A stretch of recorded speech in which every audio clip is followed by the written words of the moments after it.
पालकवडी. काय मग सगळे मजेत आहात ना? आज आपण बनवणार आहोत मस्तपैकी खुसखुशीत अशी पालकवडी. सर्वप्रथम पालकची पाने स्वच्छ धुवून घेऊन पुसून घ्यावीत आणि त्याचे देठ काढून घ्यावेत.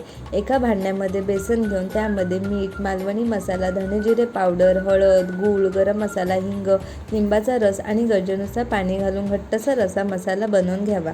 एका बाजूला एक पालकची पाने घेऊन त्यावर मसाला लावून घ्यावा. चारही बाजूंनी फोल्ड करून रोल बनवून घेऊन धाग्याने बांधून घ्यावा.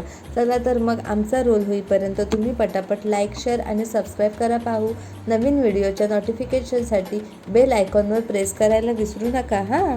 एका टोपामध्ये किंवा इडली पात्रामध्ये पाणी गरम करून त्यावर ताटली ठेवावी. ताटलीला तेल लावून घ्यावे. तयार रोल ताटलीमध्ये ठेवून 10 मिनिटे वाफवून घ्यावीत.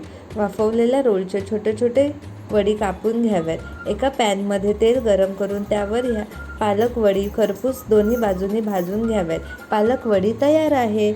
लाईक, शेअर आणि सबस्क्राईब नक्की करा. मस्त खा आणि स्वस्त राहा. टाटा.